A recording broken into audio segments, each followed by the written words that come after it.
I recently watched the new Roadhouse with Jake Gyllenhaal. I am a lifetime Roadhouse fan. In this video, I'm going to compare the two movies and give my thoughts on the new one. We'll get started right after this. Welcome back to Potts Movie Dungeon.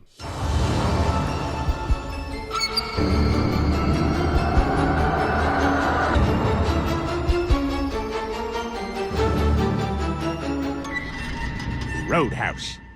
Hey, how's it going, everybody? And welcome back to Potts Movie Dungeon. So this past weekend, me and my son watched the new Roadhouse. I kind of wanted to let it sit for a couple days before I made this video to kind of get my thoughts together, because I'm a huge Roadhouse fan. I grew up with Roadhouse. The movie came out the year I graduated high school. I was 18 years old. This movie I felt like was made for me. I've seen it in theaters so many times growing up. I own it on VHS, DVD, every format available. Just about I own this movie. I've watched this movie 1,000 times. And when the Vinegar Syndrome 4K came out, I was super excited, and that was a day one purchase. Now, I'm one that don't mind remakes. I always watch the remake, and I judge that movie on how they do that movie. I'm not one that gets ass hurt because one of my favorite movies is getting remade. My favorite movie's still there, but a remake comes out, I feel like it shines light on the old movie. I thought there's a lot of people watching this new movie that are now going to go back and watch Roadhouse who maybe have never seen it before. And that's always a good thing. I think that a remake is a positive thing.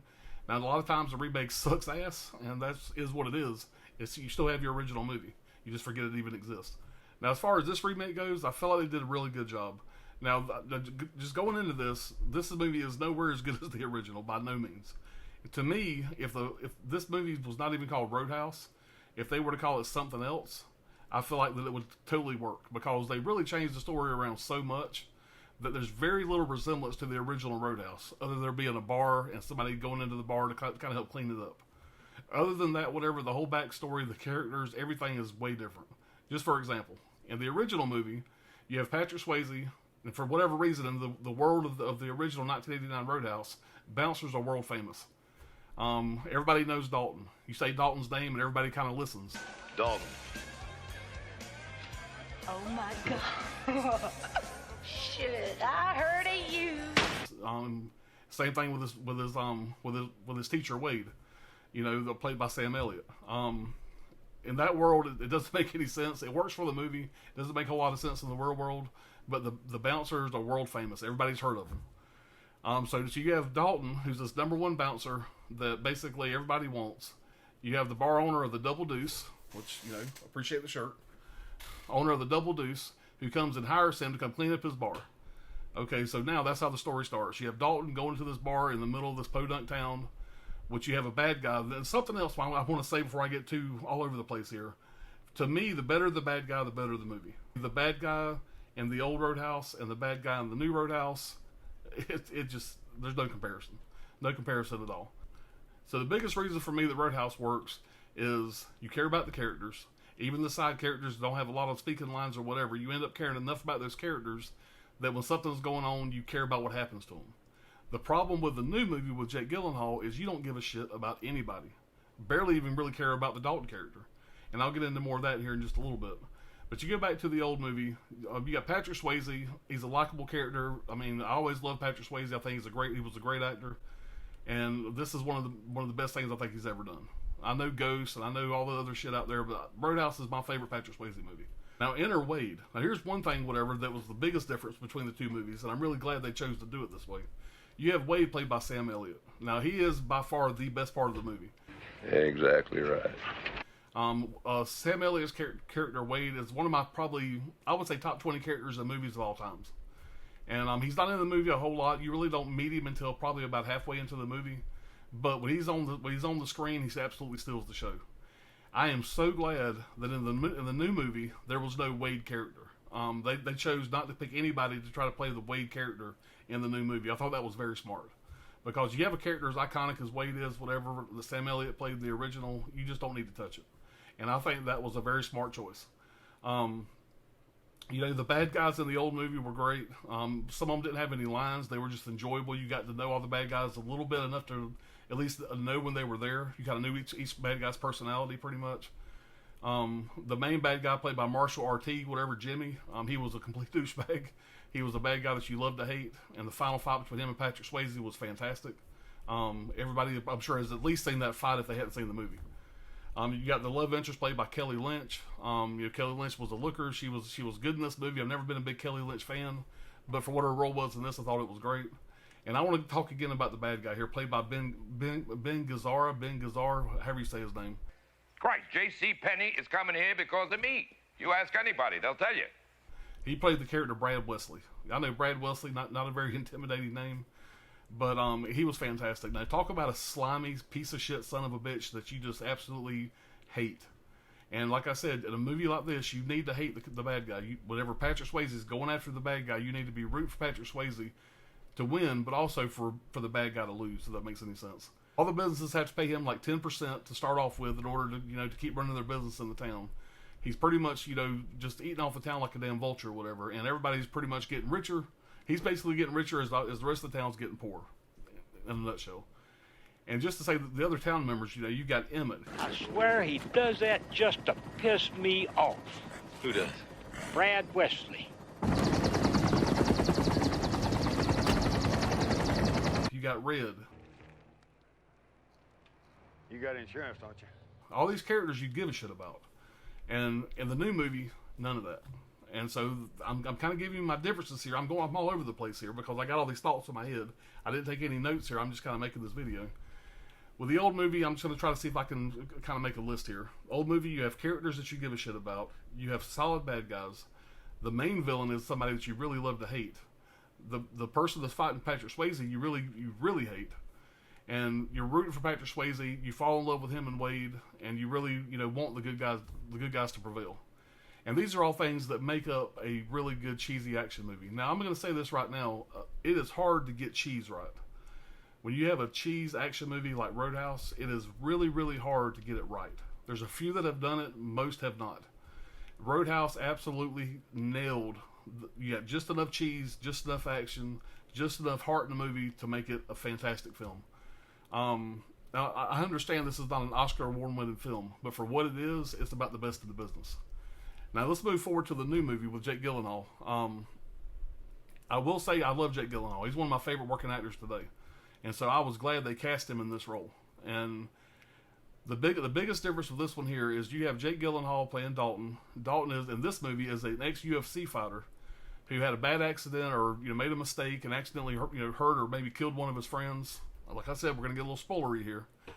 And basically, he's never been a bouncer. He knows nothing about bouncing. He's just a badass boxer or an ex-UFC fighter.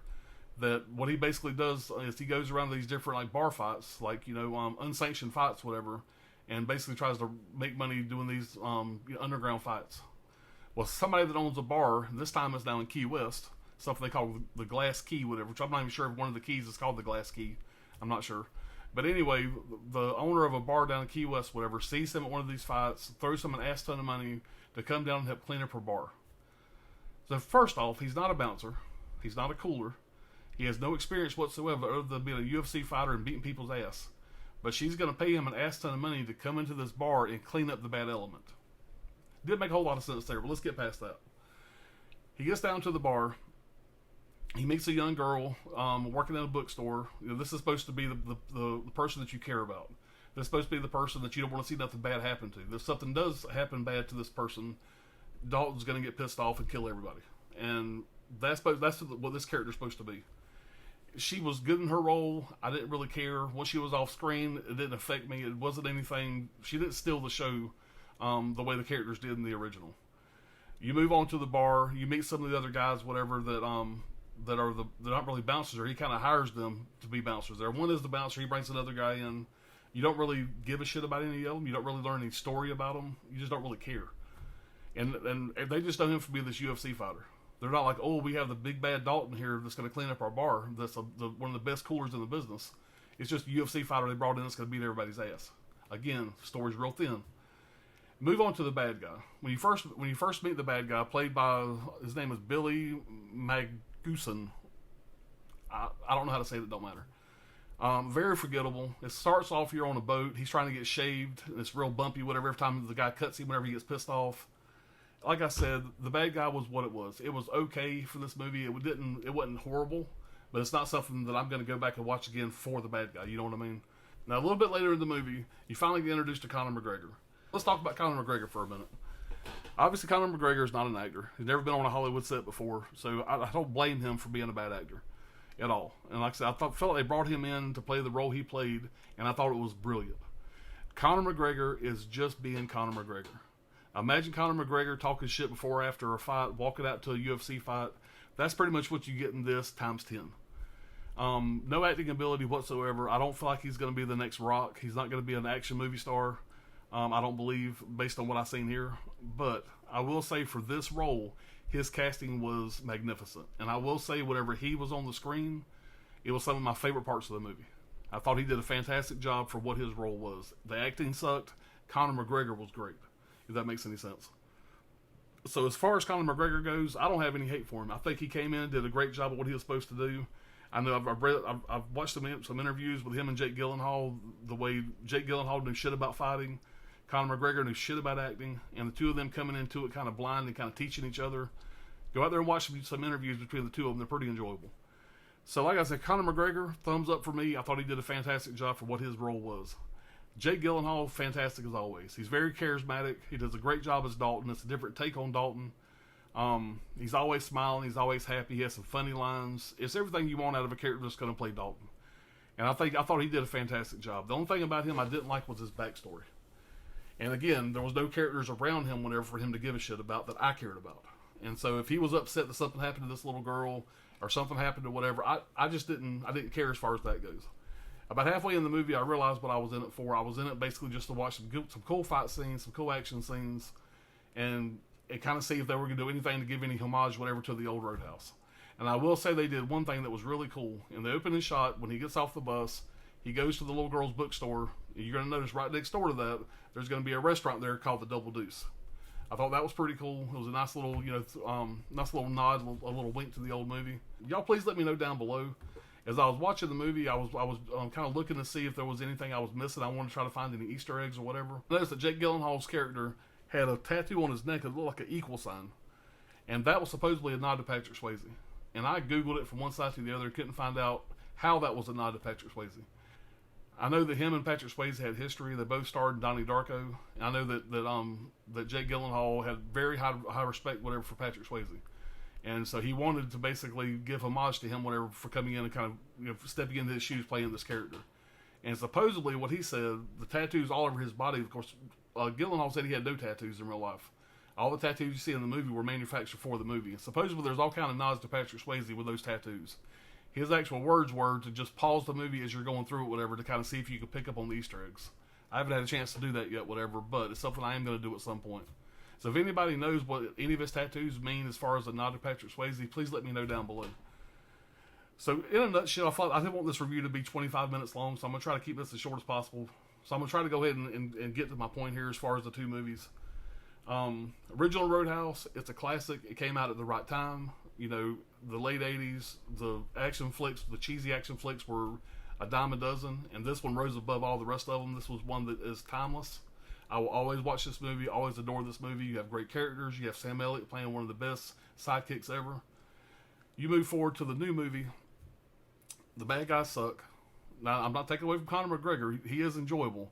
The main bad guy, the guy that he's working for, so to speak, you don't give a shit about him. You don't give a shit about what's going on with any of the characters. At least I didn't. For me, I was in it for the action. Conor McGregor, Jake Gyllenhaal, you know, just waiting for the next fight to happen. By the time the movie was over with, the story was real thin. Not to say I didn't like the movie. I enjoyed the movie. And it's one that I will watch again. It's one that I will own if it comes out on physical media. I didn't hate the movie by no means. But in order for me to really... The best way for me to rate this movie is to separate it from the old Roadhouse. Now, if I'm going to say which movie's better, it's the old Roadhouse 100%. If I'm going to separate these two movies, I would give the old Roadhouse probably a 4.5 out of 5. I'm going to give the new Roadhouse probably, I want to say on Letterboxd I gave it a 3 out of 5, maybe a 3.5 out of 5. So I did enjoy the movie. A 3.5 out of 5 for me is a pretty solid score. Yeah, it was a good time. But like I said, it was really not a remake of the old Roadhouse. I guess it was maybe a reimagining. To me, the only real similarity was the same lead character's name was Dalton, and he was I'm not even gonna say that the Jake Gyllenhaal's character was a bouncer in a bar. He came into a bar to just beat everybody's ass, and yeah, like I said, Jake Gyllenhaal did a great job. nowhere as good as Patrick Swayze did with the original character in 1989. Both movies, enjoyable, is what it is. Another big difference between the two movies I want to mention before we get out of here is the music. And the original Roadhouse, all the music was done by Jeff Healey and the Jeff Healey Band. And fantastic. Absolutely love Jeff Healey. Rest in peace. Speaking of that, there's a lot of people in this original Roadhouse that aren't with us anymore, by the way. I don't want to get into all that, whatever. But Jeff Healey unfortunately passed away. He also passed away from cancer at a pretty young age. But Jeff Healey, love his music. I thought it fit this movie perfectly. His music was a character in the movie. Because, of course, he was a character in the movie, and you got to know, him a little bit as he's playing all the songs, and it just fit, it just fit the movie. Now, fast forward to the new movie. They didn't have a Jeff Healey type character that was like a house band. Every time you went into the bar, it was a different band. Not my type of music. I'm not saying the bands wasn't good, but not my type of music, and it just didn't resonate with me. So the music in the new movie was ass. The music in the old movie, whatever, was fantastic. Now, that's probably coming from a crotchety old fucking old guy, but I feel like there's going to be a lot of people in my age bracket, even younger, that's going to agree that with the music in the old movie being much better. Maybe I'm wrong. I'm not wrong. I'm definitely right about that. Music in the old movie was great. Music in this new movie, not so great. So anyway, that being said, I enjoy both movies for what they are. I literally have to separate the two because I'm not going to compare them because this movie doesn't even compare to the old Roadhouse. But I had a good time with it, so it's going to stand on its own as a Jake Gyllenhaal movie where he plays a character named Dalton, and he's an ex-UFC fighter. Old movie, timeless classic. Well, I apologize if that review was all over the place. Like I said, I didn't take any notes for this. I just had a bunch of thoughts in my head that I wanted to kind of let you guys know about. But thank y'all so much for watching. I'll be back soon with some more videos. You guys take care, and I will see you in the next video. Thanks. Roadhouse.